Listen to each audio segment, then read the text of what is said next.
Alright, hey, what's up? Sorry it took so long between videos. Had a lot going on, been racing a lot since that SRI showdown. I figured during the winter I'd have more time off to do these, but it's been the complete opposite. I've been racing almost every weekend since the end of the outdoor season. The last couple weeks have been my first weeks off in a while. Feels good, but I'm pretty much fiending to get back out on the track because I've made a lot of changes to my buggy.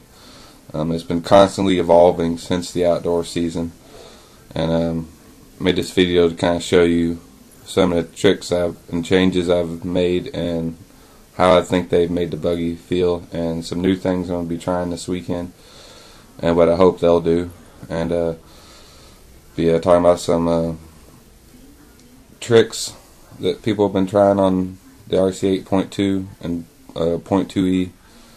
Some things you can't even see on the buggies that are making them drive better, and some things that are obvious and not so obvious, stuff you wouldn't even know to look for if you weren't specifically looking for that change. You wouldn't even know what people were doing it. So first off, the first major change I made to the buggy running indoor, especially up at the Ohio RC factory. It's definitely a lot different kind of layouts than what you'll see in like Indy and Cincy and stuff. They all have really good layouts, but they all have their own unique style.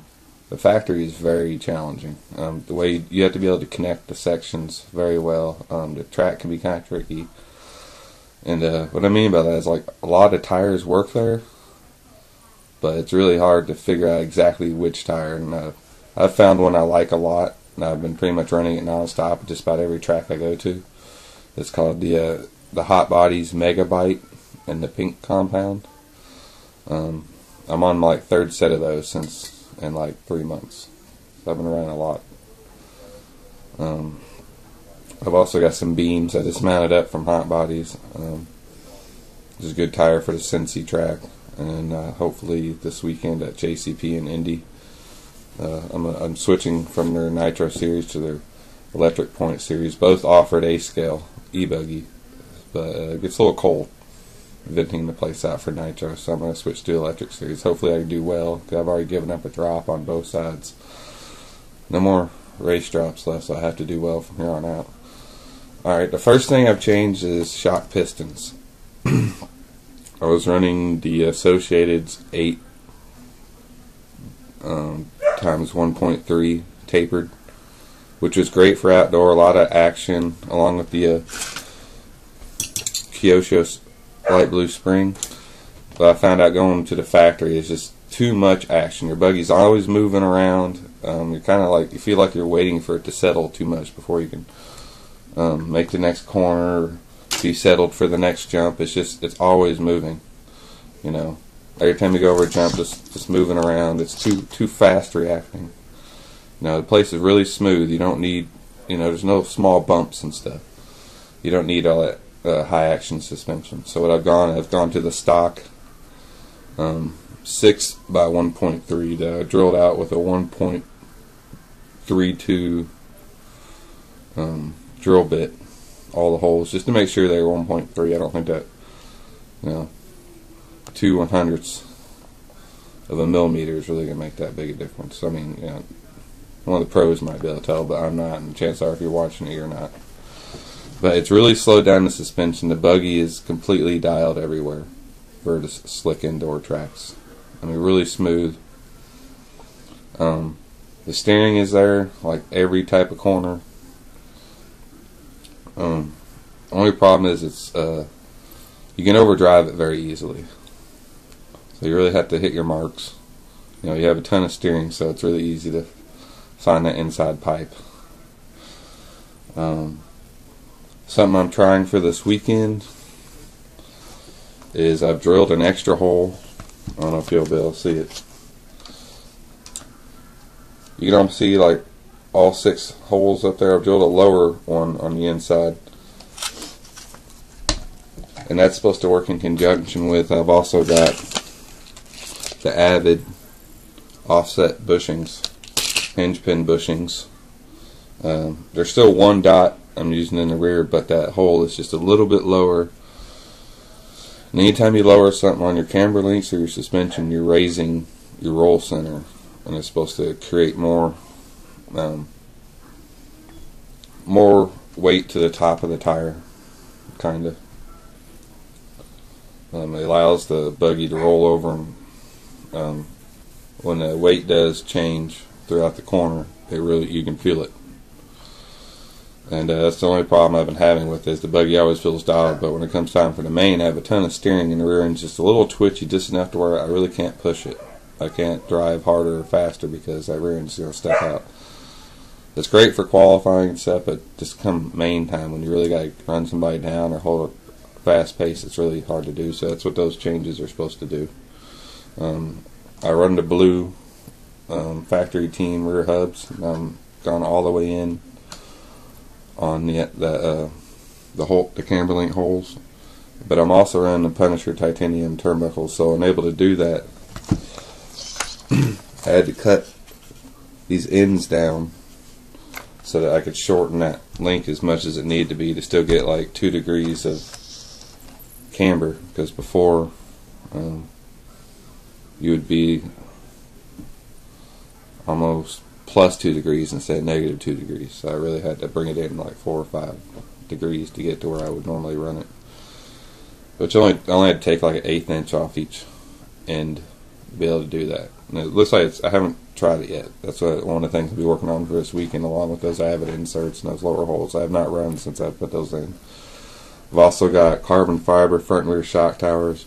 Right now I have the aluminum shock tower on just to try that hole out before I go drilling my rear shock tower, which I tried and ended up like messing it up, so I got a new one coming. I can still use that one as a spare, but I got a buddy who's a lot better at drilling carbon stuff and has the right bits for it. He's going to drill those holes for me in the new carbon one so I don't mess up another $30 shock tower. I've switched to the Tekin 2050. Just way too much power. I wish I still had my 1900 for the indoor stuff, but I think for outdoor it's going to be great. I've only been running it like between 60 and 70% on the current limiter. I run in my diffs at 5, 7, and 2.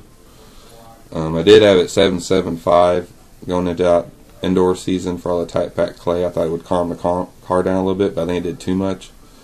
I like aggressive steering. I just kind of leave it up to me and my radio trims and exponentials to calm it down, because it's stuff you can do on the fly. I don't have to change the car.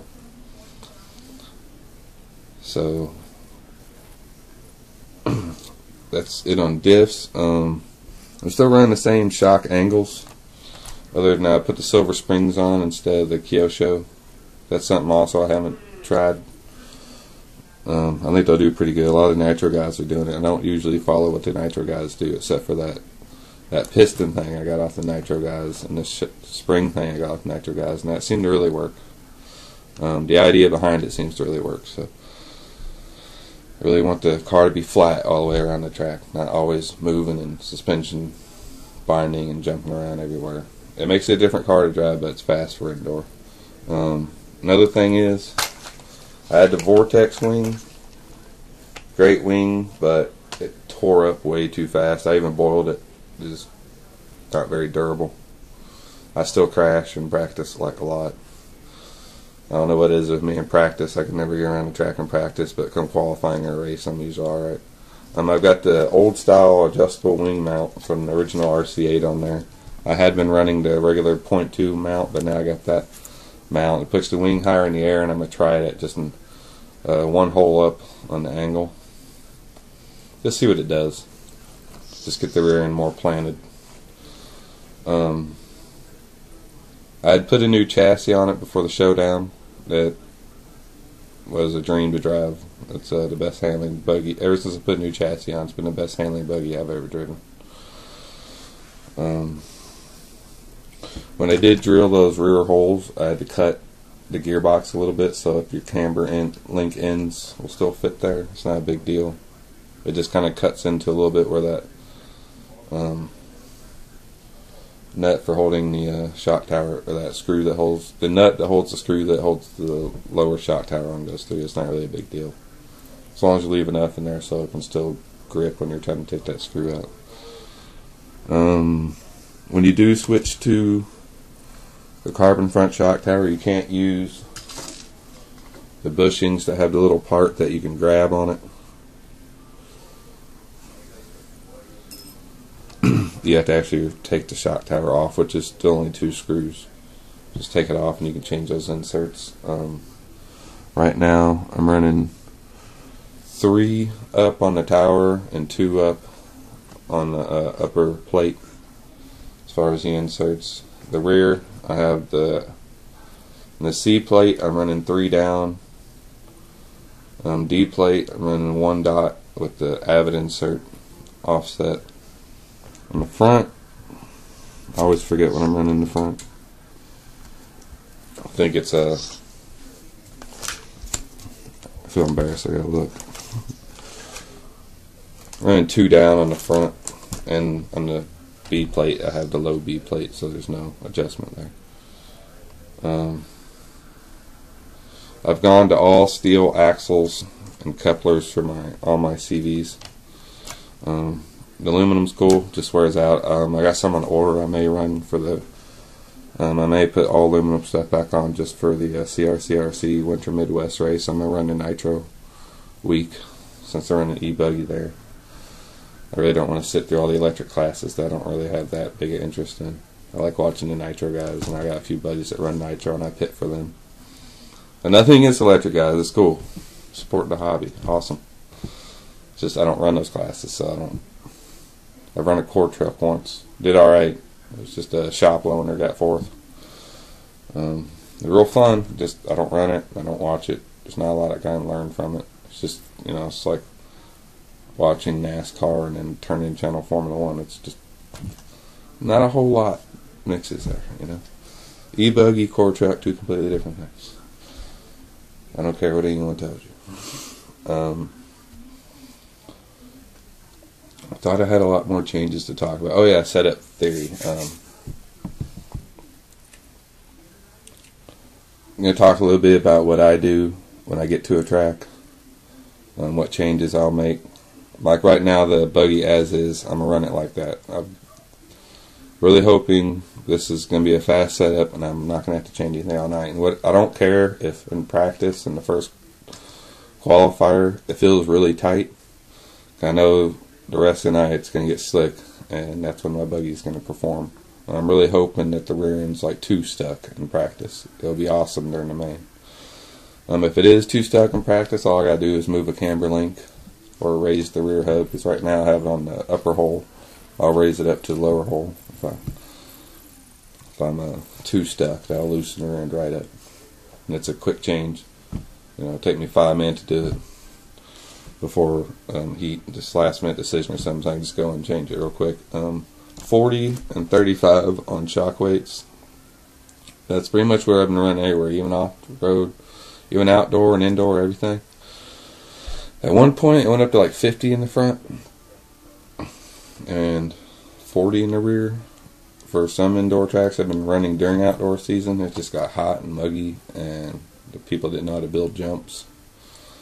So your front end was carving on the way up to jump, and your rear end was carving on the way down what they considered a landing, we know how to make jumps at our tracks, so I guess I'm spoiled. I'm not good at tracks without landing.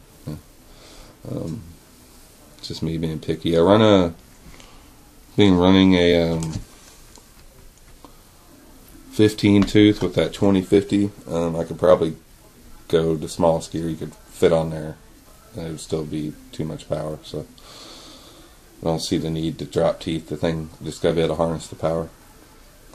I've been running new wheels.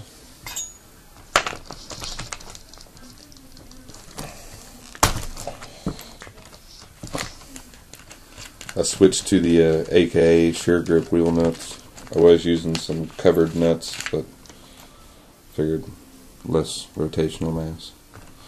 The new 2-piece wheel from J Concepts, I really like it. I've only been running it in a stiff configuration with all 6 screws in it.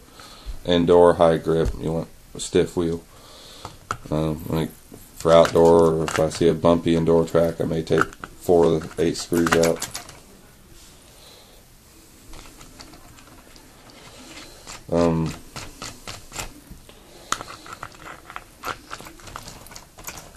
I run my shock positions middle on the tower on both ends and outside hole on the arm on both ends. It's just a good all-around setup. I hardly ever change from that. I have a ton of steering. I don't need any more turn in, and that's what I would do if I moved to the inner hole.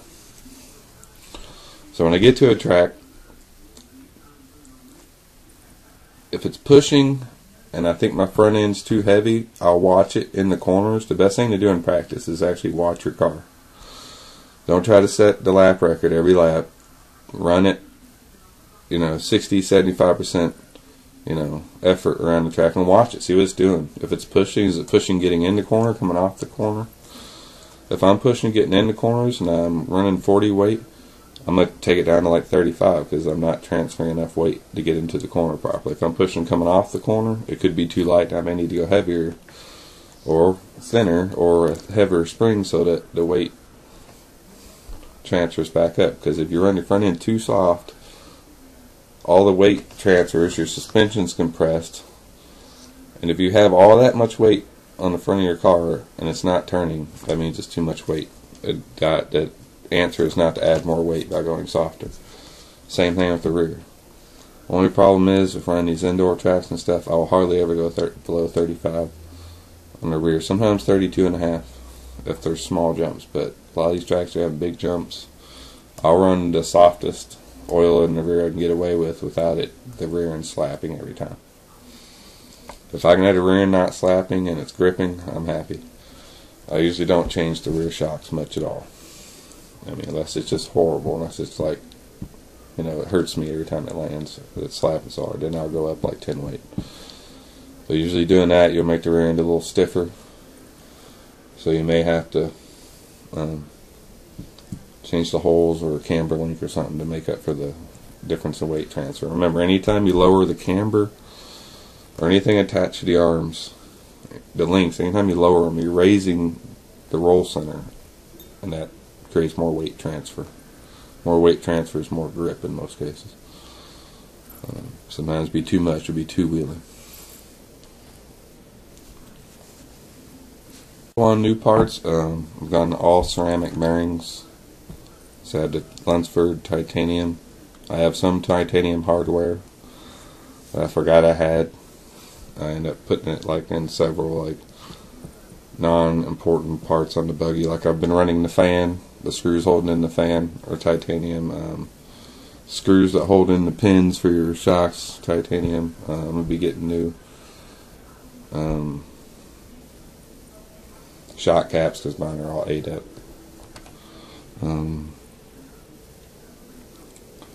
That and the carbon towers, that's pretty much it. I got the Punisher wing I've been running because that Vortex was way too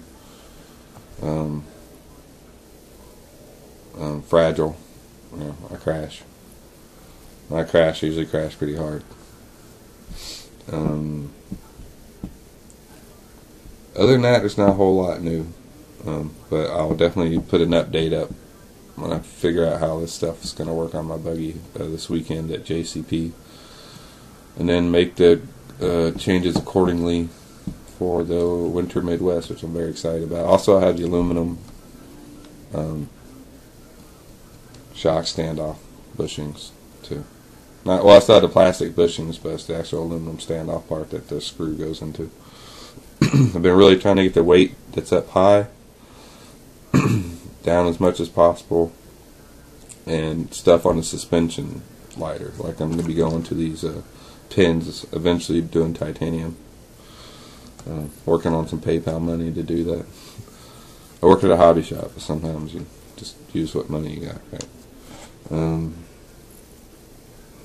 I want to give big thanks to Scale Reproductions and SRI Raceway for all their help in the outdoor season, and so far this indoor season I've been getting faster.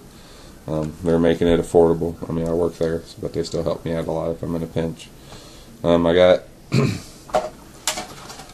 new body paint style. I think I'm going to stick with this. I have a guy named Cam from God's Given Talent. He's painting me a new one, kind of along these lines, but he's going to spice it up a little bit. A little more creativity. I think I'm done painting bodies. I can't wait to see what his looks like. So I might find him on Facebook or something. Cam Deadman, God's Given Talent. He's got clothing line and some art stuff going on, so check him out. Other than that, I'll let you know how everything does.